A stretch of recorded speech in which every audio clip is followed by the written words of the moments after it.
has to learn how to deal with this new version of you. Right. And it is a process and can cause conflict. Right. That makes a lot of sense because you could be wounded by a job loss. Yes. A crumbled career. Yeah. You could be wounded by people in your life. Yeah. Matter of fact, you will be wounded by people in your life. And you probably should say that like 100 times. No. And your spouse is going to wound you. Yeah, that's true. Oh, that's true. Oh my God. Yeah. See, we're talking about saying the ugly thing out loud. Mm-hmm. Helping couples navigate disagreement, contention, and offense.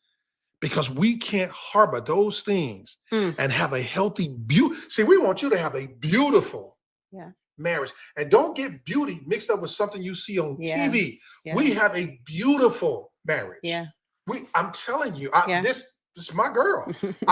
He gave me the right one. We have worked on it though.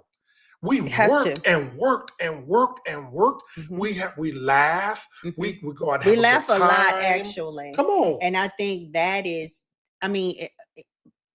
besides having Christ as the center, which I feel like I've been wanting to say that almost since we started. Go for it. Having Christ at the center of our relationship has and is a game changer. Game changer. When you are with someone who loves the Lord, my God, you can bet your bottom dollar that as long as they love the Lord first, they will get to the place that they need to get to in their relationship with you. And in addition to us having Christ as our center, and not just as an idea, a good idea or a theory, it is in practice that we both have a relationship with the Lord. He's not going to put me before Jesus ever, and I can count on that. I'm never going to put him before Jesus, and he can count on that. That is beautiful.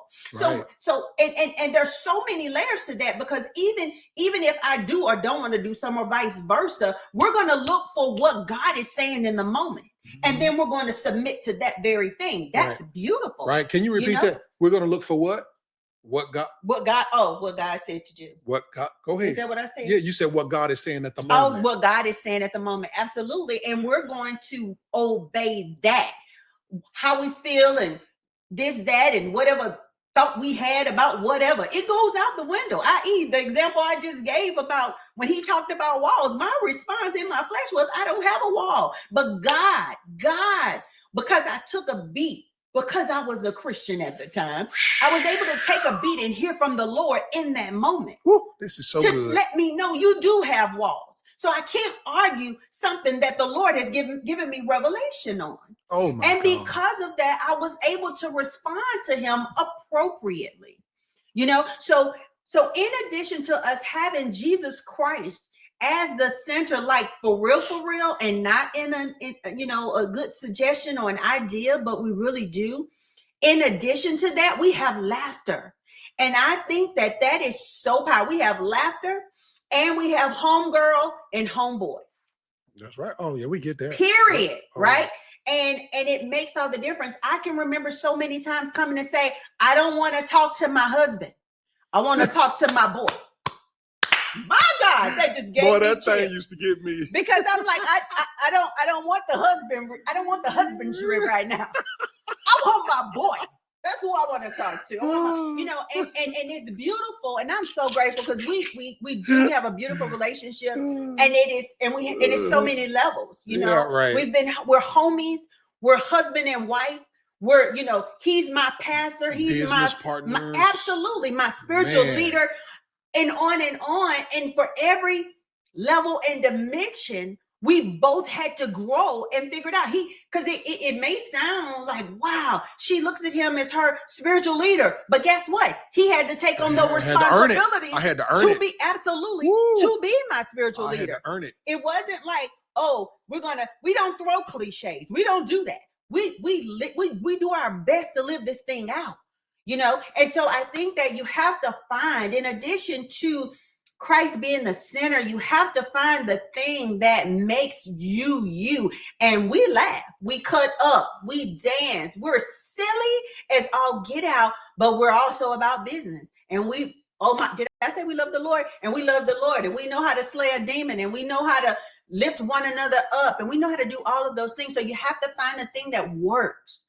And if it's laughter, if it's swimming, hiking, whatever it is, find your thing and do that, you know, in addition to having Christ as your center. Listen, I remember times when I was not doing so well in front of her spiritually. And she would come to me and say, you got to remember, you're my spiritual leader. And it would be times when I was letting something depress me. Yeah. I was letting something anger me too much. I was being too much in my flesh about something. And, you know, she would have to lovingly, gently tell me, I'm looking at you. Yeah. And that thing would jolt something out of me. It would snatch something out of me like, bro, you gotta get your act together, man.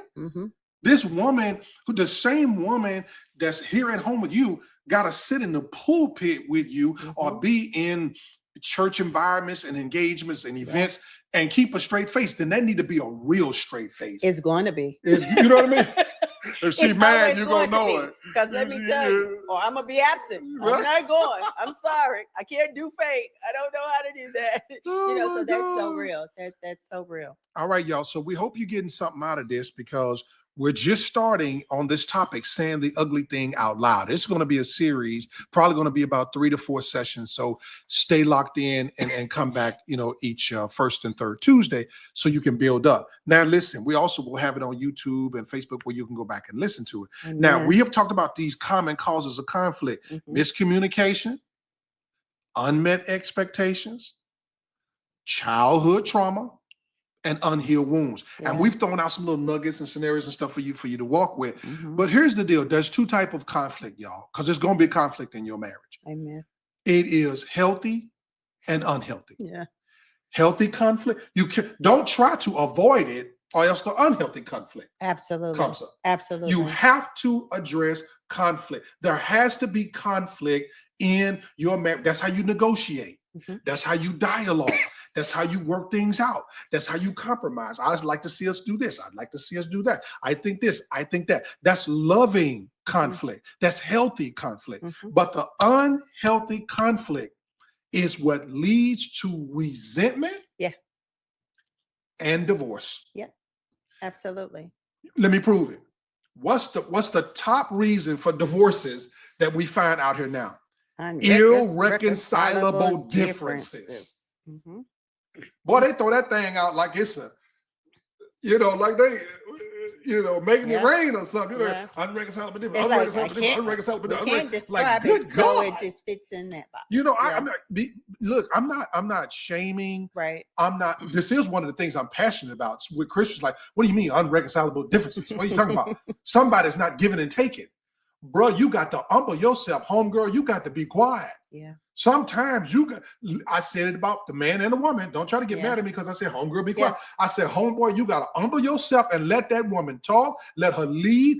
You might be wrong. You got to listen. You wrong. You got to apologize. You wrong, bro. You just wrong. It is what it is. Talking about irreconcilable differences. Quit being arrogant. Quit being prideful. Quit being egotistical. Quit. See, and this is why quit having eyeball problems and then like you somebody. That's so funny. And sister, please, with all the yelling, hollering, calm down. Look, no. Quit giving up on people because they ain't got the amount of money you want them to make. Yeah. Okay, let me calm down. I'm just saying, irreconcilable differences. What are you talking about? What are you talking about? Yeah. Okay, help me. Calm down. It's okay. And that so this is why we can go back and re-reference this. This is why it's important that Christ is the center, because even when you don't agree, you can agree not to agree. When you are Christ-centered and both people love Jesus, and I'm talking about in that way where you know that you're a work in progress, like forever, as long as you have this flesh suit on, then you know that when the conflict happens, that you have to allow God, Come on. To give you wisdom on what to say or not to say. The number of times that I have remained silent when he was 100% in error. You get ready to tell, ain't you? You get ready to tell. Telling just a little bit.